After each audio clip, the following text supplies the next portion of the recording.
que es algo que poco a poco fue deteriorando tu salud mental sin que te dieras cuenta. Me tomó años entender que mi costumbre de decirle que sí a todo el mundo era lo que me estaba hundiendo poco a poco. Empezó como algo inocente, queriendo ser el amigo bueno o el empleado proactivo que siempre está disponible, pero terminó convirtiéndose en una prisión donde mis propias necesidades ni siquiera existían. Llegó un punto en el que sentía un nudo en el estómago cada vez que me llegaba una notificación al móvil, simplemente porque sabía que alguien me iba a pedir un favor y yo no iba a ser capaz de negarme. Esa erosión de mis límites personales me dejó vacío, resentido con gente que ni siquiera sabía que me estaba haciendo daño, y con una ansiedad social que todavía me cuesta manejar. Pasarme horas haciendo scroll infinito en TikTok e Instagram antes de dormir destruyó mi capacidad de estar a solas con mis pensamientos sin sentir un vacío insoportable. Todo comenzó con la idea de que podía posponer mis horas de sueño para ganar tiempo de ocio después del trabajo, algo que en internet llaman procrastinación por venganza. Al principio me sentía libre viendo series hasta las 3 de la mañana, pero la falta de descanso crónico empezó a filtrar un tono gris en todo mi día a día. Mis reacciones eran más irritables, mi memoria empezó a fallar y, sin darme cuenta, caí en una neblina mental donde ya nada me hacía ilusión, simplemente porque mi cerebro no tenía la energía química para procesar la alegría. Es aterrador cómo perder un par de horas de sueño cada noche puede terminar haciendo que te sientas como un extraño en tu propio cuerpo. Tener las notificaciones del correo del trabajo activadas los fines de semana me quitó la capacidad de desconectar y me mantuvo en un estado de alerta constante durante años. Me di cuenta tarde de que vivir en una casa desordenada no era solo una cuestión de pereza, sino un reflejo y, a la vez, un motor de mi depresión. Cada plato sucio en el fregadero y cada montaña de ropa sin doblar se convertían en una micro tarea pendiente que mi cerebro registraba como una falla personal. Esa carga visual constante me generaba un ruido mental que no me dejaba descansar ni cuando estaba sentado en el sofá intentando relajarme. Al final, el caos exterior terminó convenciendo a mi mente de que mi vida entera era un desastre ingobernable, creando un ciclo de culpa del que me costó meses salir. Escuchar podcasts de crímenes reales o noticias negativas todo el día mientras trabajaba me volvió una persona paranoica que ya no confiaba en la bondad de nadie. Fui cayendo en la trampa de comparar mi vida cotidiana con los momentos destacados de los demás en redes sociales, creyendo que yo era el único que tenía problemas mundanos. Veía fotos de viajes, compromisos y cuerpos perfectos mientras yo estaba en pijama lidiando con facturas, y mi cerebro empezó a registrar mi realidad como una versión fallida de la existencia. No fue un golpe seco, fue un goteo constante de no soy suficiente que terminó minando mi autoestima hasta que dejé de salir con mis amigos porque sentía que mi vida no era lo suficientemente interesante como para ser compartida. El hábito de beber un par de cervezas todas las noches para bajar el ritmo terminó robándome la capacidad de gestionar mis emociones de forma natural sin ayuda del alcohol. Pasé mucho tiempo convencido de que mantener el contacto con amigos de la infancia con los que ya no tenía nada en común era una obligación moral. Me forzaba a asistir a reuniones donde me sentía juzgado o donde las dinámicas eran tóxicas, solo por la historia que compartíamos, sin ver que esos encuentros me dejaban agotado y con una sensación de soledad inmensa. Cortar esos lazos fue doloroso, pero darme cuenta de que estaba sacrificando mi paz mental para mantener viva una nostalgia que ya no existía fue el primer paso para dejar de sentirme miserable cada fin de semana.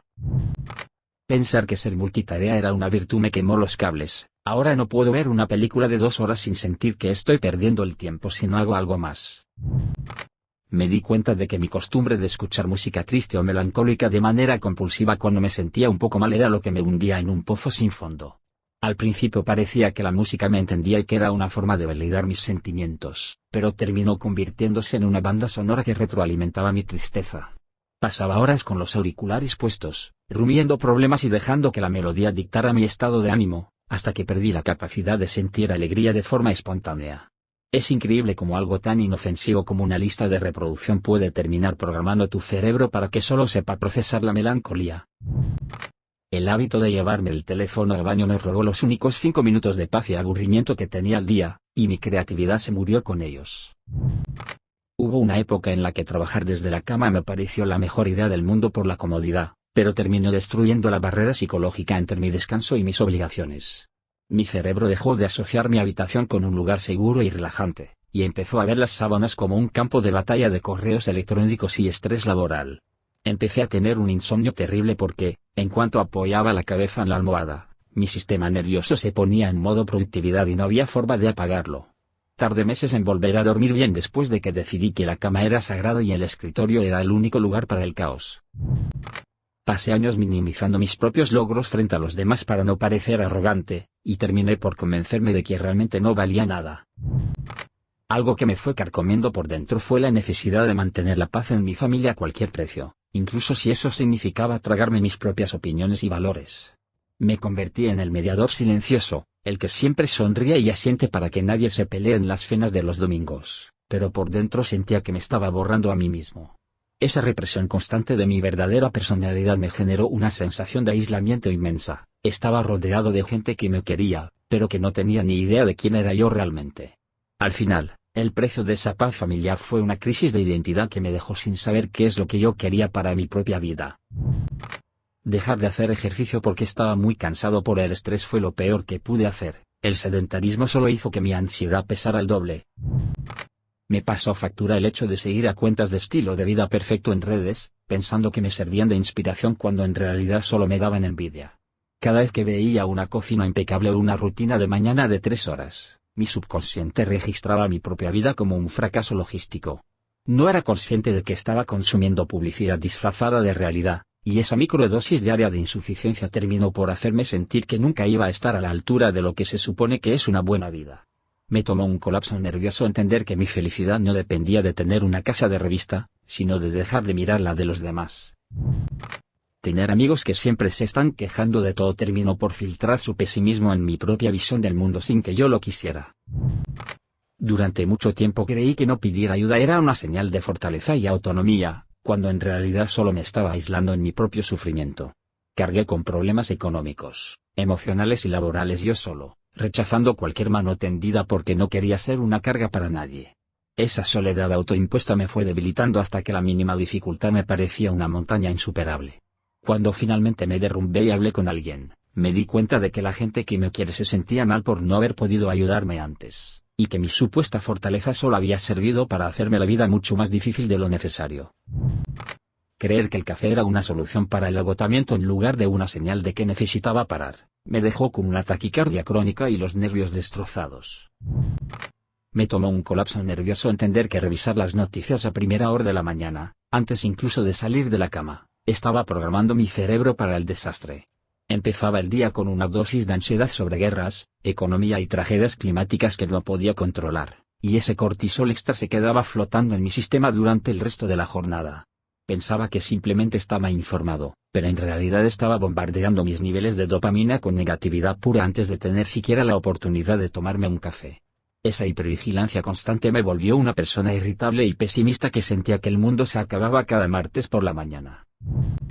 Acostumbrarme a comer frente a la pantalla del ordenador mientras trabajaba me robó el único momento de conciencia y descanso real que tenía en mi horario laboral.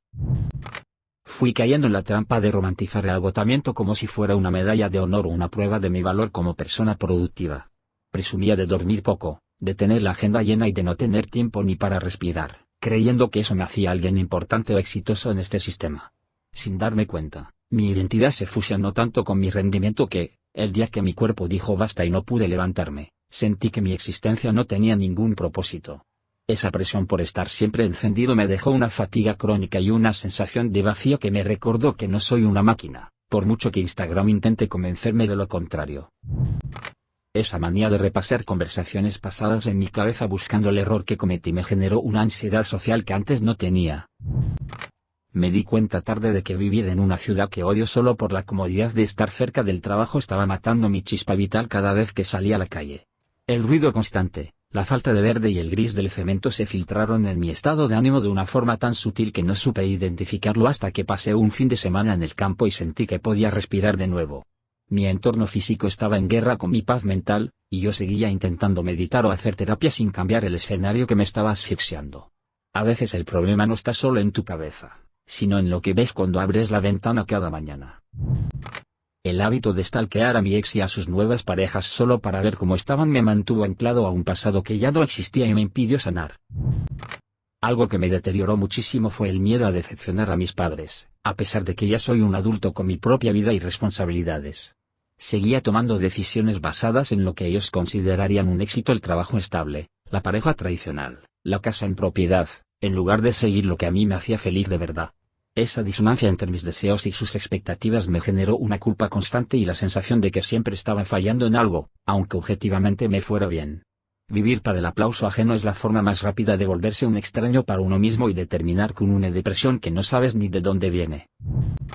Pasar meses sin contacto físico real, limitándome a interacciones por WhatsApp, me hizo sentir una soledad profunda que ninguna videollamada pudo llenar. Fui descuidando mi higiene del sueño al punto de usar el iPad para leer hasta que se me cerraban los ojos, creyendo que así me relajaba más rápido. La luz azul y la estimulación constante hacían que mis sueños fueran agitados y que me despertara sintiendo que me habían dado una paliza. Esa falta de sueño REM de calidad me volvió una persona emocionalmente inestable, incapaz de gestionar el más mínimo contratiempo sin estallar en lágrimas o en un ataque de ira. Es aterrador como algo tan técnico como la calidad de tus ondas cerebrales por la noche puede dictar si eres una persona funcional o un despojo humano durante el día. Creer que tenía que ser el fuerte del grupo y que no podía mostrar vulnerabilidad me dejó sin red de apoyo cuando realmente la necesité.